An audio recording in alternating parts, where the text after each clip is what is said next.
This happened 9 years ago. I had just ended a 4-year relationship and had moved into an old building in downtown Paris. I had to start all over again from scratch. Well, I did the mistake to let my ex-girlfriend keep a lot of my furniture, kitchen cutlery, pans, coffee machine, etc. At the time, I had worked as a waiter, so I could only afford a 1-room apartment from a council estate building. It was really old and barely even clean, but at least I had a roof over my head. The first 2 weeks, nothing had happened, but quickly, I began to hear someone talking at night. It was kind of like mumblings. It basically said, "Just go and die already." When I looked into the door Judah, I saw a scrawny, shirtless guy smiling and scratching the door with his finger. This became a thing every 2 or 3 nights. He would come and threaten me through the door, or sing songs with a really childish voice. I thought about opening the door and asking him what he wanted, but I was afraid that he had a knife or something, and I couldn't see his hands while looking into the door Judah. What really stunned me is that he acted totally normal whenever I stumbled upon him during the day, and he actually denied being the one to do this at night. I even got mad at him for it, but he seemed to genuinely not understand what the hell I was talking about. One day I came home with a girl that I'd met at a bar that I was working at. For some reason, she had left during the night, and I went back to sleep. The mumbling started again, only this time, it felt really close. I opened my eyes, only to witness the scrawny neighbor now headbutting the wall and singing what sounded like a mix between religious chants and also a lullaby in slow motion. I was honestly totally paralyzed by the fear. I tried to communicate with him, but he was just grinning, and he ended up exiting the apartment by himself. I decided I had enough and finally decided to call the police. They took him in all right, and he ended up getting put into a psych ward. Apparently this guy had been diagnosed with schizophrenia, and he was put in a psychiatric hospital because of it. He wasn't supposed to live at his place anymore. He had apparently ran away from the hospital 2 months ago. He initially got sent into the psych ward after bashing a shovel into a postman's head, putting him into a coma. He did that for absolutely no reason at all. I never saw him again, and I moved out 2 years after that. I'm a 25-year-old female, and I had just bought my first home in December of 2019 in West Michigan. The neighborhood seemed quiet and safe, which I was pleased with, being that I live alone with only my dog to keep me company. Having a degree in social work and recently interning at the county jail has made me a bit jaded when it comes to local crime and the overall darker side of civilization. I've met quite a few of the surrounding neighbors, many of which are on the older side, and they all seem pleasant. But of course, there's always that one loopy neighbor that has to ruin it. About a month after I moved in there was a knock at my door. I answered, and there was a man around his late 50s to early 60s waiting there. As I opened the door, he introduced himself. We'll call him John. John had a beard and was a little on the hefty side, and smelled of cigarettes, but overall looked like a pretty normal dude for his age. He told me he lived a few doors down and he had welcomed me to the neighborhood and said that he's a good handyman, so if I ever needed anything, I could let him know. I thanked him, and I thought it was nice to know that I had someone I could go to help for if there was an emergency. He asked if I lived with anyone, and I said no, that it was just me. It struck me as slightly odd that he would ask, but I figured I was just being paranoid. As the conversation ended, John said, "You know, you're a really beautiful girl." "Yeah, very pretty." And he smiled at me. I smiled back and thanked him, although shivers had ran down my spine. After he left, I thought about his comment for a while. Had he been a decade or two older, it may have come off as more of a cute thing that an elderly man might say to a younger woman, but the way he said it struck me as quite odd. As the months passed, we casually waved to each other as neighbors normally do, but I didn't directly speak to him again until just a few weeks ago. Almost 1 year after our first conversation, I was raking leaves in the front yard, and I had my dog tied up to a tree so they could lay outside in the sun and watch me. My dog, whose name is Newton, is a mid-sized mixed breed of what I believe to be a border collie and some type of shepherd. I got him from a local shelter when he was just a pup. He's a real cutie, and he's very gentle and calm around me, but he can be quite protective, and he isn't always the fondest of males that he isn't familiar with. While I was raking the leaves, John comes over on his riding mower and starts to mow the unfinished side of my lawn. I was a little annoyed because I was right in the midst of learning how to take care of fall leaves for the first time, but I didn't let this show and just continued finishing up my patch. After he finished, he had hopped off the mower and he walked over to me and Newton. Newton's tail was wagging, but it was apparent that he was also a bit on edge. John and I spoke for a moment, and I thanked him. Then John turns to Newton, and he puts his hand out. Newton sniffs his hand, and he begins to growl a bit. As I'm attempting to hush him, John proceeds to swat at his face in a playful gesture. Not a smart move to pretend to smack a dog who's visibly unsure of you. Newton then breaks out in an episode of nervous barking. Embarrassed and not wanting to annoy the other neighbors, I try and console Newton. Then to my surprise, this grown adult man gets down on his hands and knees in a child's pose position right in front of Newton and actually begins to whimper like a dog. I stared in disbelief, praying that no one else was watching this horribly awkward moment taking place. My eyes quickly dart to each surrounding house looking for witnesses, and then stop on a woman that's watching us intently from John's side of the fence. John eventually gets up from the grass, and he told me about his own dogs, and that he also lives with his ex-wife in her basement. He went into all kinds of details about their marriage and how it didn't work out because he liked to party, and she was more of a homebody. I assumed that his ex-wife was the woman who had been watching us interact from their yard. Before he left, though, he had told me that he was moving out in the spring, but that he would be around in the upcoming winter to snowblow my driveway if I'd like, for $50 each time. I told him that I'd let him know, although I thought to myself that $50 was a bit steep for such a small driveway. After this conversation, I saw him once again last week when I brought my trash out. I saw him out of the corner of my eye waving to me from his driveway, but ignored him, not wanting to invite him into conversation as I was leaving for work soon. While walking back to my garage, I had heard him yell, "Hey there!" So I had no choice but to turn and give him a quick wave and nod. Aside from the whole whimpering like a sad puppy thing, he just generally gave me the creeps. And earlier today, my impression of him being an outright weirdo was reinforced. I was walking Newton around the block in the late afternoon. I started to shovel quickly when I came across John's house, hoping he wouldn't be outside, but of course he was, as he always coincidentally seems to be outside when I am. He yelled hello to me as he very swiftly walked out from his garage, and I very reluctantly paused by his mailbox and greeted him. "I broke my wrist," he sputtered out. I looked to see his right wrist was in a cast. "Oh no, how did that happen?" I asked. "I don't know," John said. I wondered how a person could totally be unaware of how they broke a bone. "I guess I'm just old. I'm probably about the same age as your dad, right?" John asked. "Yeah, probably pretty close," I replied. He then did his usual thing where he talks about things that I couldn't possibly care less about, like about his new glasses and how he was also in the military, so he was able to get free gear from the VFW. He stuck out his hand to Newton again, and I had to remind him that Newton wasn't really fond of men that he didn't know that well. He offered to get Newton a bone, but I shrugged off the idea, not really wanting to prolong our conversation. "You know, we're supposed to get some snow over the weekend," John said. "Yeah, I heard about 6 inches. I replied shortly. I really loathe small talk, and I'm really horrible at faking interest in topics like the weather. "Yeah, well, I'll snowball your driveway for you if you want. I do Margie's driveway there in that brown house," John then says as he points across the street. "Oh yeah? You said it'll be around $50, right?" I asked. I misspoke the last time we talked about it. We could work something out. Maybe $25 or whatever you can pay. I know times are tough because of the pandemic and whatnot.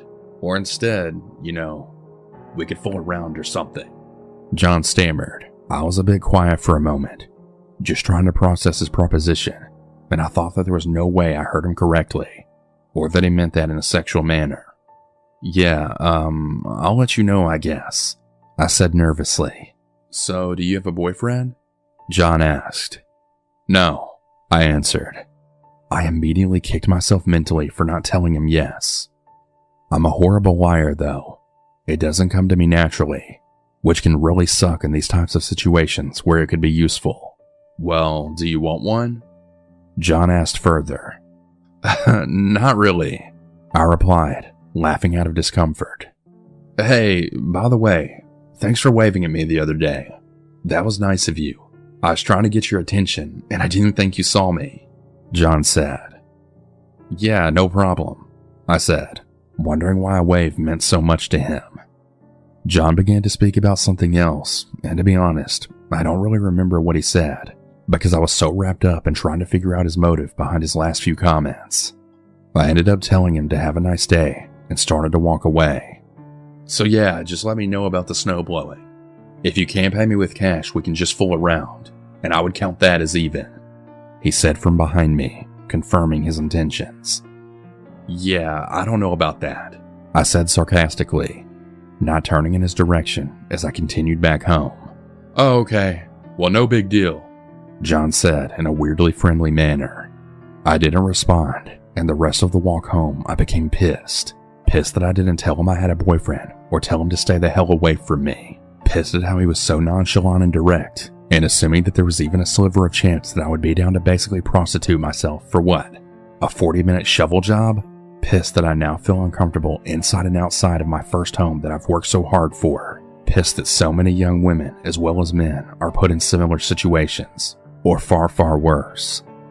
I'm sure there will be more to this story, seeing as I think he's going to try and clear my driveway this weekend without me even asking for his help. But for now, I'm just going to go to sleep with a knife right next to my bed. I'm also going to invest in some blinds for my bedroom, which faces direction, and I really hope he'll still be moving away in the spring, like he said he was.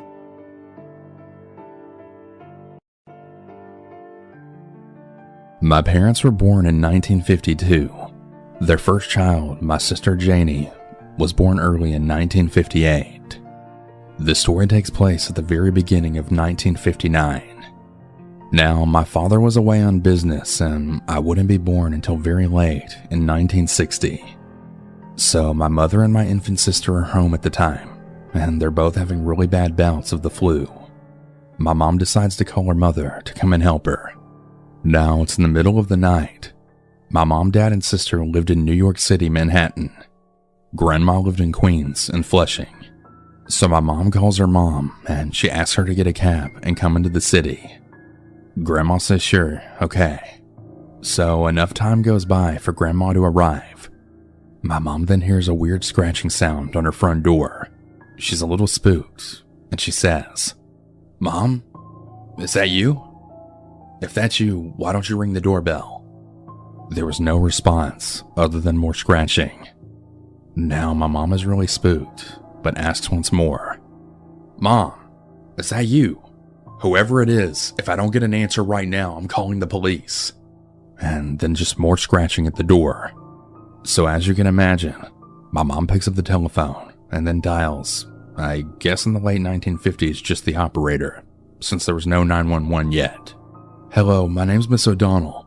Someone's scratching at my front door, and they're not answering when I ask them to identify themselves." The operator then says they'll send a car over. The cops arrive fast. They find outside the door a very old man in his pajamas, barefoot too. He was a neighbor, and he lived on another floor with two of his daughters. He had some kind of senility or Alzheimer's, and had gotten out somehow, and his only crime was trying to find his way home. It's honestly kind of sad when you think about it.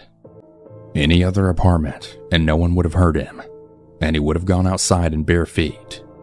And it was like single digits outside at the time, midwinter, and like 3 o'clock in the morning. His daughters came down the next day and had thanked my mom for saving him, and apologized profusely for their dad disturbing her. My next-door neighbor was the best you could dream of. She worked nights, and when she was off, rarely made a peep. Her little dog was a concern early on, but I would soon discover it was as quiet as its owner. I'd been at the complex for a year when she told me she found a boyfriend and things were going well. After that, I saw her even less than before and was more than happy to sign another 12-month lease. Things proved to be too good to be true, however. Barely a month into my second year, things began to change drastically next door. Loud arguments were often heard through the walls, and the dog reacted to these as badly as I did. The poor little guy barked his head off while she and the new love of her life screamed at each other repeatedly. I did attempt to ignore the racket for a couple of weeks, but would finally lose my mind and began banging on the wall. I was shocked that it worked, but only the first time.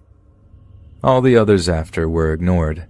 This garbage went on for over 3 months, and after several visits from the cops, she showed up at my door to apologize. She claimed things were going well, just as she had told me prior, but after he moved in, his behavior changed. After that, it seemed all they would do is fight. He had hit her during one, and she foolishly forgave him. He'd sworn it would never happen again, but it did, and she kicked him out. Her hope was that he'd move on to someone else. However, he soon appeared at her door out of the blue, begging her to take him back. The cops were called, and she filed a restraining order. That was almost a month ago, and she hoped he was gone for good. From what I could see and hear, things had gone back to the way they had been originally. I went back to living a peaceful life, and I assumed so had she. Considering we had opposite schedules, it wasn't strange for us to go weeks without seeing or hearing one another, and I was happy for it to stay that way. Then something terrifying would happen one day as I returned from work. I pulled into the complex and turned to enter my section of the lot and was blocked by several cop cars and ambulances. It was a surprising thing to see, but none of my business, I suppose. I found another spot to park and headed for my apartment. As I neared my place, I noticed my neighbor's door was wide open and cops were going in and out. After what she'd told me, I assumed her ex had showed up uninvited. Upon approaching our building, another officer stopped me and informed me the area was closed. I let him know I lived in the building and asked what had happened. He couldn't tell me, but if I waited for a detective to come out, he'd probably have some questions for me. The cop said something over his radio, and a minute later a guy in a suit came out of the apartment and took me aside. He only had a few questions, if I'd seen anything and the like. As the seconds passed, I got increasingly nervous and begged him to tell me what was going on. He paused and said in a very serious voice that my neighbor had been found dead in her apartment earlier that day. My eyes had to have looked like saucers to him. I was completely shocked and wondered how I hadn't noticed something so major. Before he could ask the question, I blurted out her ex's name. They were familiar with him, and I could tell from his demeanor he was their main suspect. He handed me his card and let me go. I turned to walk away, but stopped a few steps later. What's going to happen to her dog? The detective hesitated, and a sad look popped up on his face. The assailant appears to have killed him too. I'm sorry. I'm not sure why this angered me so much. Struck me as needless, I guess. The cops probably thought I was crazy, mumbling cuss words under my breath as I walked away. The following morning I was browsing through the local paper online and came across a story about the murder. It explained that my neighbor was a week late on her rent and received a notice. When no reply came after 2 days, the manager visited the apartment personally. There was no answer, even after she knocked, so she let herself in and found the body. The detective was quoted as saying that they had yet to find her ex, and they believed that he had fled back to his original home in Lebanon. Not much information has come out since then. The ex-boyfriend is still unlocated, and no other suspects exist at this time. I've moved on to a different apartment complex now, but for the remainder of my time in that one, things went back to business as usual. 2 months before my lease was up, new tenants moved in. This was a young couple with a 5-year-old boy. The noise coming from them was endless, and I was overjoyed when the time came for me to move. The place I'm now in is majority older couples, and the noise level is almost non-existent. As nice as things are at present, I don't believe I'll ever have a neighbor as good as her. Anytime I hear a bang on my ceiling or loud talking through the walls, I think back on her and how great of a woman and neighbor she was. This is less of a creepy one-person encounter and more of a whole community creeped out by one man. The neighbor in question is somewhat famous for his lawn, an impossibly thick green landscape that he had tended by a company. I'm vaguely aware of him losing it on the landscapers, screaming at them outside. Enough I knew he had a temper. The first real red flag that he might be legit crazy came last summer. He asked a teenage boy in the neighborhood to check in on the house once a day and make sure all the doors and windows were secured and water their flowers. The day they left, though, he left a crazy list, saying the kid had to be there multiple times a day, turning off and on different sets of lights at specific times, and leaving weird chores for him. Also, the kid was not allowed to walk on the lawn, and he had to remove his dirty shoes before walking on the concrete sidewalk. He was never to enter the house, but was to turn off and on the lights from the doorway by means of a stick with a loop on it. Also, he was not allowed to use the garden hose to water the lawn, and had to instead use a teeny tiny watering can. The letter implied that my neighbor would have the kid under surveillance and would have pictures if he failed to comply. Basically, the kid's parents called him and said they weren't comfortable with the situation anymore, and while they would keep an eye on the house, the deal was off. They argued over the phone. When my neighbor got back from vacation, it was early morning, and he immediately went to their house, woke them, and tried to pick a fight with them. One of the other neighbors is a retired colonel and came out to see what was going on and tried to settle the issue. Crazy neighbor said that he would let it rest if he was allowed to bare-ass spank the kid. He flipped out when they told him hell no. Sometime after this, another neighbor was at the grocery store when he was concerned by Crazy Neighbor. Crazy Neighbor apparently just talked at him in rapid fire for a half hour. Among other things, he started saying how wives shouldn't have friends, and said that his wife's sister was so fat she broke the toilet seat last time she visited. After this, everyone started talking about how you don't see his wife anywhere. Occasionally she will be out watering flowers, but while her husband is seen out, she isn't. Considering that she used to be a social butterfly, this is weird. During the winter, everyone found pamphlets on their mailbox from the landscaper he uses, along with a note saying it was mandatory to now use this landscaper in our area, and failure to comply will result in being sued.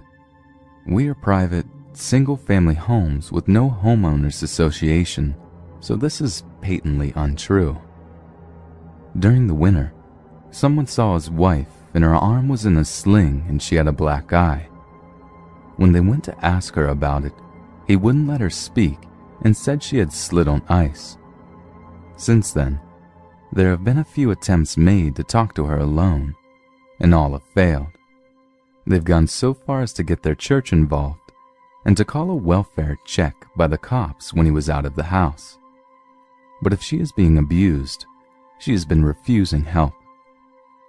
Snow was bad this year, and he blew a fit about the snowplows piling snow on his property. So he scattered screws on the roadway outside before they came one morning. Then someone in the neighborhood got a puppy. It's quiet and has a fenced-in backyard. Its owners wake up in the middle of the night to the doorbell ringing. When they come out, Crazy Neighbor is standing on the road at the edge of the property. He tells them that the first time the dog gets out, they won't have a dog anymore, and he pulls out a gun and waves it around, before pointing it towards the backyard and saying, "Bang." Obviously, they go back inside and call the cops. When confronted, crazy neighbor claims he was out for a walk. He says he didn't get the gun out, but it had been on his belt, and that he didn't mean his statement as a threat. He ended up getting some sort of citation from the police. Come spring, he is taken to sitting outside and writing something every time someone walks or drives by. We don't know what, but I have taken to driving differently home to avoid going by him. Most recently, someone put up a swing set in their backyard. They came back from work to find tire tracks through the backyard and the swing set run over and crushed. No one saw anything, but his massive truck happens to have the same kind of tires as the tread arcs left behind. The retired colonel has taken to compiling statements from everyone and keeping records, because we think this is going to end badly.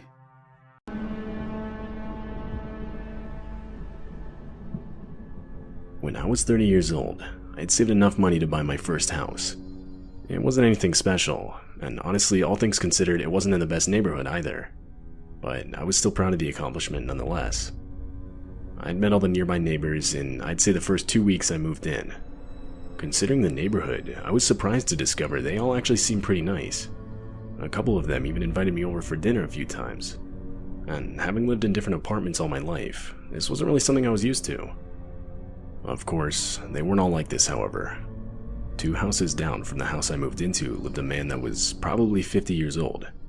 Upon moving in, every other night or so the dude would knock at my front door at some absurd hour asking for stuff.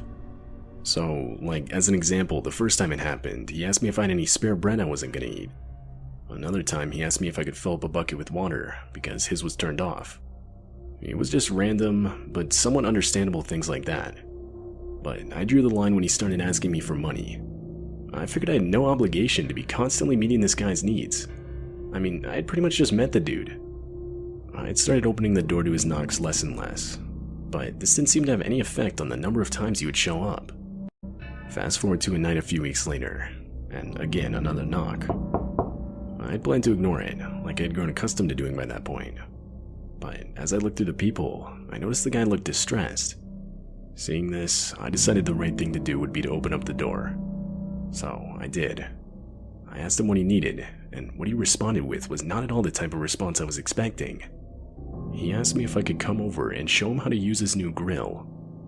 Now, this happened around midnight, which in my opinion was an extremely odd time to start grilling. But against my better judgment, I decided I would help him. I was pretty into cooking at that point in my life, and figured taking 10 minutes to show the guy how a grill worked wouldn't be the end of the world. I told him that I'd be over in a second, and that I just needed to put some shoes on. He thanked me and started walking back. A couple minutes later, and I made my way over to his house. I opened some gate and walked into his backyard. It was dark, so it was hard to see, but it was clear there was no grill. On top of that, the guy was nowhere in sight. Although his back door was wide open, I stuck my head inside and yelled out for the guy. "Yeah, I'm down here. I need your help getting some meat from the freezer." The muffled response came from down a set of stairs just to the left of me. I was hesitant to go down. There were no lights on down there. In fact, there wasn't a single light on throughout the whole house. I yelled down the stairs, asking him if he could turn on a light so I could see. There was silence for a few seconds. Eventually he responded, "No, they're broken. I can't do that." I knew something was off at that point. I yelled back something like, "I think I'm just gonna go, man." I kid you not, the second after I said this, audible footsteps started sprinting up the stairs. My flight reaction kicked in immediately. I ran directly back to my house and locked the door behind me. I pulled back a set of curtains and looked out one of my windows, but I didn't see anything. I was terrified. I thought about calling the police, but decided against it, figuring I really wouldn't be able to prove anything that just happened. For the next few days, I didn't leave my house for anything except work. During those days, I never saw the guy, nor did any late-night knocks occur. Exactly 1 week after it happened, I was talking with my neighbor across the street. The conversation eventually landed on what I experienced, and how I was planning to move because of it. But I was just met with a look of confusion. I was then informed that no one lived in the house I was talking about. been abandoned for 2 years. This prompted my neighbor to call the police. However, the police would find nothing inside or around the house. I moved out a few weeks later, so that's all I know. I'm not sure if anything else came from the situation or not. I still don't know who that guy was, or what he was trying to lure me into.